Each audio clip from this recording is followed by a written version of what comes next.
She walked into the bank like any other customer, quiet, modest, and carrying nothing but a small purse and a gentle smile. Dressed in simple clothes and soft shoes that had clearly seen better days, no one gave her a second glance. To the tellers behind the counter, she looked like someone who might ask for directions or withdraw just enough to get by for the week. So when she softly said she wanted to withdraw $500, the staff barely paid attention until they started whispering. The woman noticed the glances, the smirks. One young teller even chuckled under her breath, nudging a colleague as if the request was somehow amusing. To them, this wasn't a serious transaction, just a poor, unimportant lady asking for more than she probably had. But instead of reacting with anger or embarrassment, the woman calmly stood her ground, observing everyone, her eyes sharp beneath the kindness. Then, without raising her voice, she leaned forward and said something that made the room fall silent. She asked to withdraw $2 billion, right there on the spot. At first, the staff thought they'd misheard her. Was she joking, confused, or just completely out of touch with reality? But what happened next would turn this seemingly ordinary bank visit into a jaw-dropping story that no one in that room would ever forget. Who was this simple woman really? And why did she come prepared to shock everyone in the room? Stay tuned, because what she revealed next changed everything. The bank manager was quickly called over. He walked in with a forced smile, the kind you use when you're not quite sure if someone is being serious or pulling a prank. He asked the woman to repeat herself, just to be sure. Calm as ever, she nodded and said it again. "I'd like to withdraw $2 billion. People nearby stopped what they were doing. Phones were lowered, conversations paused. Even the security guard shifted in his seat. It was as if time itself had slowed down in that small bank lobby. The manager, trying to stay professional, asked her politely, "Ma'am, may I ask why?" She didn't answer right away. Instead, she reached into her purse, not for a checkbook or an ID, but for a small folded envelope. It was worn, with creases from being opened many times before. She handed it to him without saying a word. He opened it, read a few lines, and his expression changed instantly. The smile faded, his eyes flicked up to her face, and for the first time there was no trace of amusement. Still, no one in the room had any idea who this woman really was. She gave off no signs of wealth, no hint that she came from money or power. No bodyguards, no designer handbag, no loud voice demanding attention. Just quiet confidence and now, growing confusion on the manager's face. Was she the secret heir to a massive fortune? Was she testing the bank? Or had she stumbled onto something no one was supposed to know? The whispers started again, but this time they weren't mocking. They were filled with curiosity and a touch of fear. Everyone was wondering the same thing. Who exactly had just walked through those glass doors? The manager quietly asked the woman to step into his office. She followed him without hesitation, her steps steady, her expression unreadable. The curious eyes in the lobby followed her until the door clicked shut behind them. Inside, the tension thickened. The envelope she had handed over wasn't just a note. It was a document. One with signatures, legal seals, and a name printed at the bottom that made the manager's hands tremble slightly. It was a name he had only heard whispered in private board meetings, tied to massive offshore accounts and high-level corporate dealings. He cleared his throat and asked her again, this time more carefully, how exactly she came to possess this document. She looked at him, her voice soft but firm, and said, "My husband left it for me. Along with instructions, he told me if I was ever disrespected for being just a woman, I should remind people exactly who I am." Meanwhile, outside the office, the story had already started spreading. A few customers had recognized her face, or thought they did, connecting it to an old news article, one involving a business tycoon who had disappeared suddenly years ago, leaving behind a mystery and an empire with no clear heir.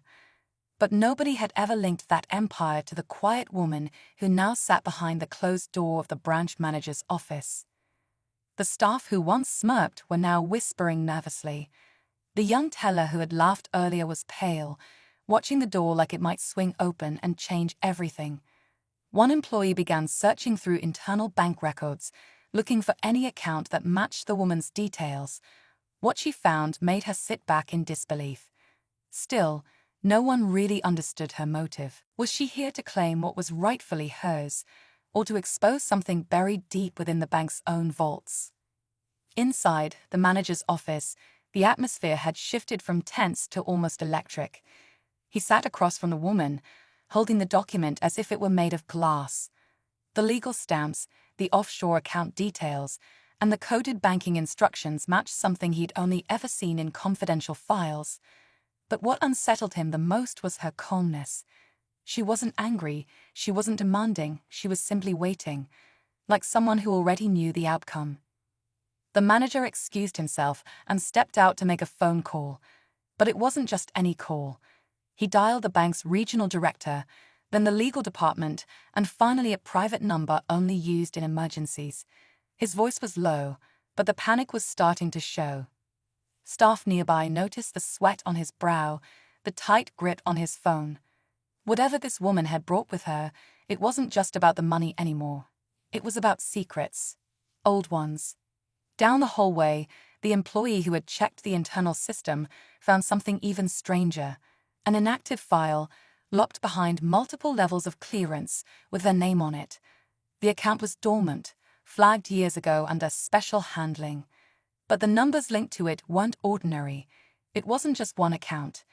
It was connected to several high-profile transfers, offshore holdings, and something labeled only as Project Gemini.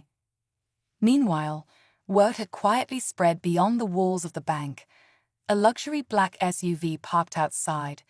Two men in suits stepped out. They didn't speak to anyone. They just stood by the entrance, scanning the lobby with practiced eyes. Security noticed, but didn't intervene. The manager walked back into his office, his face pale, his hands slightly shaking.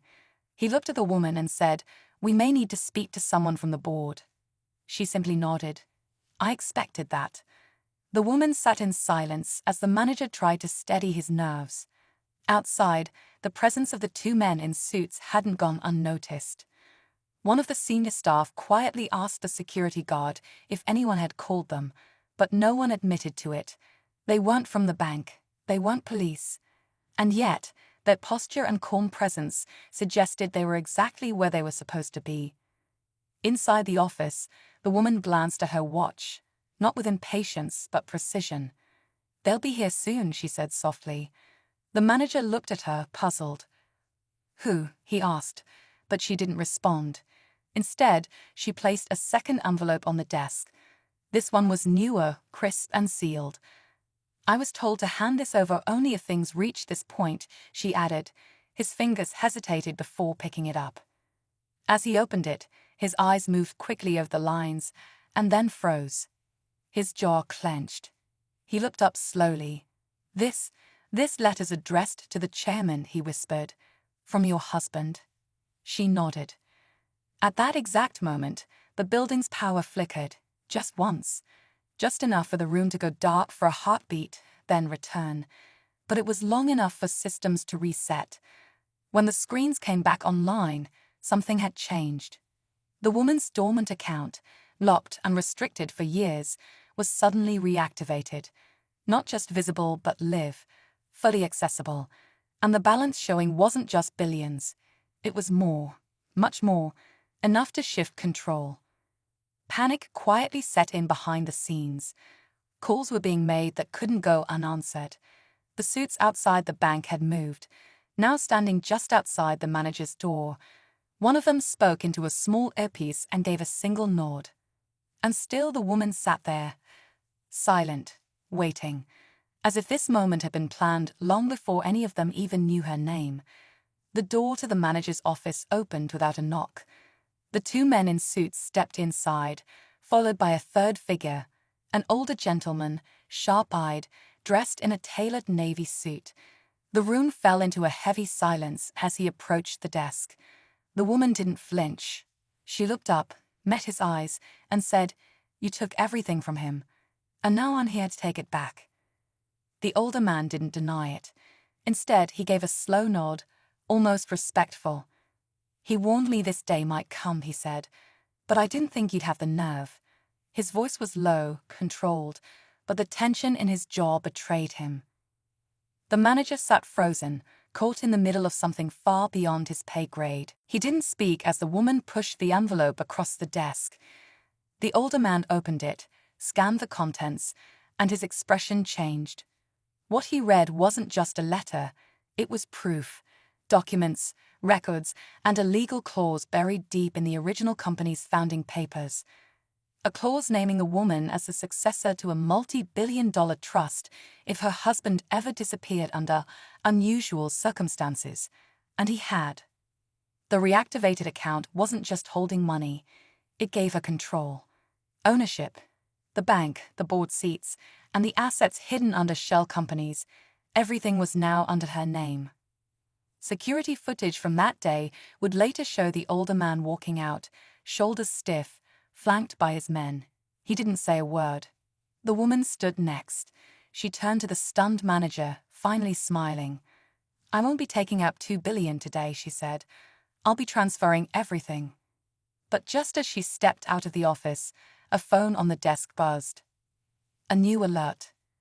Another account had just been activated, one no one had known existed. In someone else's name. The room went still again as the phone buzzed once more. The manager picked it up, his eyes scanning the screen. A second dormant account, untouched for over a decade, had just gone live. But this time, the name on it wasn't hers. It was her husband's. The woman paused in the doorway, sensing the shift. She turned back, her calm now mixed with confusion. The manager looked up and said, "Your husband, he may still be alive." For a moment, everything hung in the air. Her grip tightened slightly on her purse. She walked back, took the phone gently from the manager's hands, and stared at the name glowing on the screen. A single transaction had triggered the alert, just one. A signal, perhaps, or a message.